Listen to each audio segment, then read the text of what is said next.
Good morning students. Today we will see hierarchical inheritance. In the hierarchical inheritance, we have only one base class, but we will be having multiple derived classes. So same we are going to apply in our example. In this example, we have included header files and then using namespace standard. After this, we have class student in which I took two variables. One is roll number and another one is name. Under public visibility mode, you have two methods here. One is get method and the another one is display method. Now, in the get method, we are going to enter student's roll number and name, and in the get method only we are going to store it. After entering student roll number and name, now the same we have to display by using display method. So that we have written inside display method. So now in the student class, we ask user to enter student roll number and name, and the same we are going to show on the command on the window using display method. Now here our student class is closed. Now we have applied inheritance here. You can see that we have class BSc IT public student. That means BSc IT will be a derived class and student will be a base class. Now in the BSc IT derived class, now I have taken three variables. These three variables are nothing but the subject names OOP, AS12 and CG. All are having integer data type. Now under public section, we have here two methods again, get1 and display1. So in the get1 method, we are asking user to enter marks of OOP, AS12 and CG subject, and those marks we are going to store by using cin function. Now after entering these three subject marks by using display method, we are asking user, we are store whatever user entered, that we are going to display on our window by using cin. So this is the first derived class BSc IT, where we are entering three subject marks, and those three subject marks we are displaying on the window by using get1 and display1 method.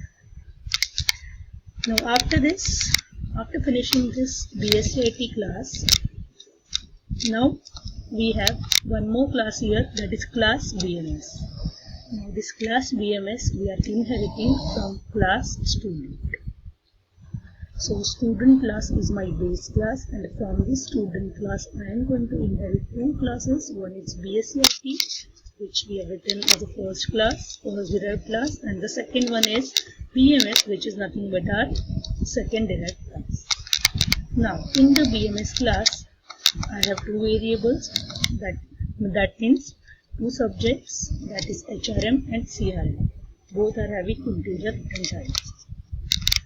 Now under public access specifier, again in the same class I will be having two methods, that is get2 method and display2 methods. Now in the get2 method, we are asking user to enter subject marks of, in the get2 method we are asking user to enter subject marks of CRM and HRM, and in the display method, whatever marks we have entered, that we are displaying on the window. So in the first class student, we are asking user to enter student roll number and name by using get method, and by using display we are showing that on the window. In the first derived class BSc IT, we have get1 and display1 method respectively. We are asking user to enter three subject marks OOP, SQL and CG, and we are asking user to display the same on the, we are displaying same on the window.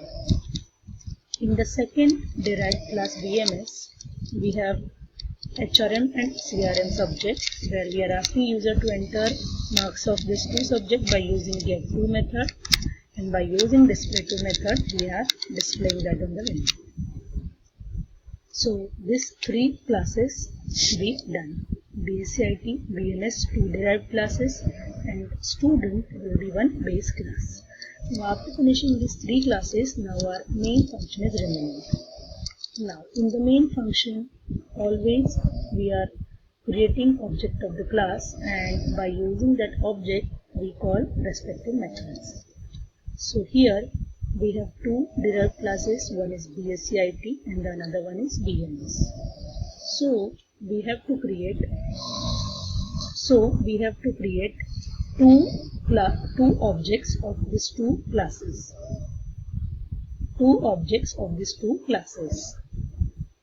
So here we have to create two objects of these two particular classes. What are these two classes? One is BSc IT and the another one is BMS. So respectively we will create the objects. For BSc IT we have created object T, and for BMS we have created object S. Now by using these objects of BMS and BSc IT class, we have to call the respective methods. Now we have called four functions here, four methods here: t.get, t.get1, t.display and t.display. Now here in the BSc IT class we only written get1 and display1 method. In the BSc IT class we have only written get1 and display1 method, the first method and the second method. So according to our program we should only call these two methods in our program. So why we have written this t.get and t.display over here? Why we are calling these two methods which are there in the student class, base class, by using object of the derived class. So yes, we can call all the base class methods by using the object of the derived class. So here we have written t.get and t.display. So here we are having here four methods. So these four methods we are calling by using object of class BSc IT, and that is object T. Now after BSc IT object you have next class object, that BMS S. By using this S again we are having four methods: s.get, s.get2, s.display and s.display2. Again you can see that get2 and display2, these two methods are get2 and display2. These two methods are from class BMS, and along with these two methods we are also calling the method get and method display from derived base class, that is student. So here we have learned the concept of hierarchical inheritance of object-oriented programming in C++, where we have one base class but we can have multiple derived classes. Now whenever you are executing this program, first object of class BSc IT will create. That object will call all the respective methods, that t.get and t.display from student class, where we are asking user to enter student roll number and name, and then after entering roll number and name of the student we will call method from BSc IT class, that we will ask user to enter three subject marks: OOP, SQL and CG, and those marks we are going to display by using display1 method. After that we will create, once the BSc IT class is finished, we will create object of BMS class, and by using that object we will call all the methods, that is s.get, s.get2, display and display2. So this will first call get method from the student class, which is your base class. it will ask user to enter roll number and name. After entering roll number and name, and after displaying this roll number and name, now it will go to again BMS class and it asks user to enter HRM and CRM subject marks. After entering these two subject marks again by using display to method, we are going to display that on the window, and then we will done with our BMS class also. So this is the concept of hierarchical inheritance. Thank you.